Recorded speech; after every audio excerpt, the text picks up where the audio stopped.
I'll go with the flow and I'll talk about River. Come on. Classic comedy.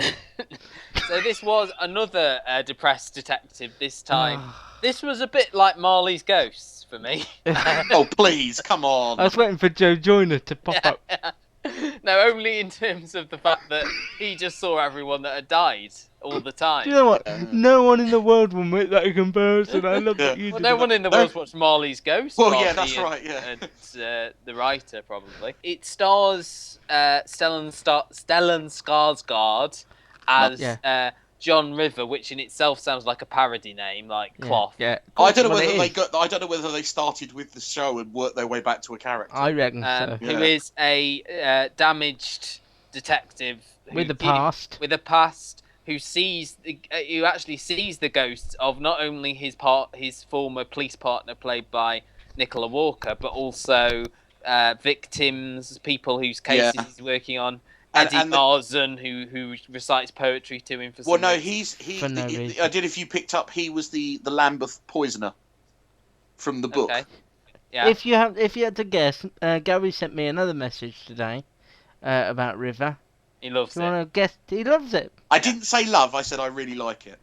I can see why. In the case of River, I can see why, because it is very Nordic noir-y. Yeah, it's very Wallander, even down to that they've got Stellan Skarsgård. I have to say that I don't believe him saying those lines, if that makes sense. I don't. It feels to me like they've drafted. It feels to me like they've drafted. They've written this script. Abby Morgan's written the script, and then they've drafted in a big Scandinavian star, big international star, to play the lead role. I don't think he was the best thing in it. I think Nicola Walker was. Yeah, no, I agree.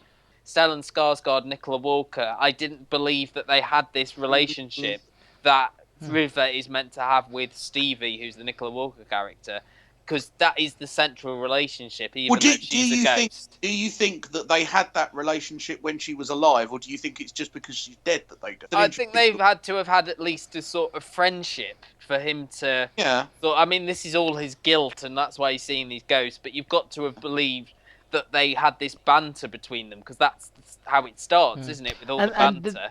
I just don't believe that Stellan Skarsgård and Nicola Walker would have that relationship. There seems to sort of be a barrier between, and I didn't sort of believe his interactions with like Leslie Manville and who was very cliche. Yeah, I liked Adi Alactor, but again, I didn't know where the character sort of slotted in, if that makes sense. No. Two critics who I respect, and we've actually had one, Emma, on the podcast before, on Radio 5 Live yesterday, said they really disliked it to the level I did. And they said that one of the biggest mistakes it makes is if we'd have seen Nicola and Stellan's character together instead of when she was a ghost, and then seen her die, we might feel more sympathy for the River character. But I think they wanted you not to know. Yeah, that she was dead. But that's it, just trying to be too clever for clever's sake, isn't it? Well, but I think that's because in future episodes, I think they'll play on that.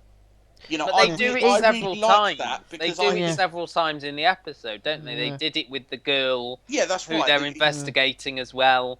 And I think you can only do it once before it loses its impact. I think that's the show's hook. I think that's the thing that's different. That they're making different about this show. That it's not different because Marley's Ghost does it as well. Well, putting Marley's Ghost to one side, if I may, as a non-television classic. I think we've promoted that show more than gold. I was gonna say, it's that old thing of almost like Luther. He's a cop that can't do his job because he's destined by demons. Hold on. But he also he hasn't got that bonkerness that Luther. Hold on. He has an 80% clearance rate. Who said he can't do his job? God. Well, no, he can't do it well because he's such a demon. You know, he's got an 80%. Did you not see how much his boss? I disagree with that. I think you missed a bit there. God. His boss. I think you always pick up on the wrong bits. No, but his boss fought to keep him in the squad, even though the bloke out of Game of Thrones told him to get rid of him. Because he does his job really well, despite his That's such a cliche, though, isn't it? He should have got rid of him for the good of the watch, if for nothing else. Yeah. Well, that's right, yeah. But it's the same thing I remember saying about Blackwork. When when you're supposed to believe a character has this relationship with another character, but then you kill them off and you don't see that relationship properly, it's very hard for the audience to buy or care about it. Especially when you're keeping that character on. I'm afraid I liked it. I will keep watching it, and I'm quite afraid that Gary's not going to be on the podcast much longer. I know, I'm a bit worried, yeah.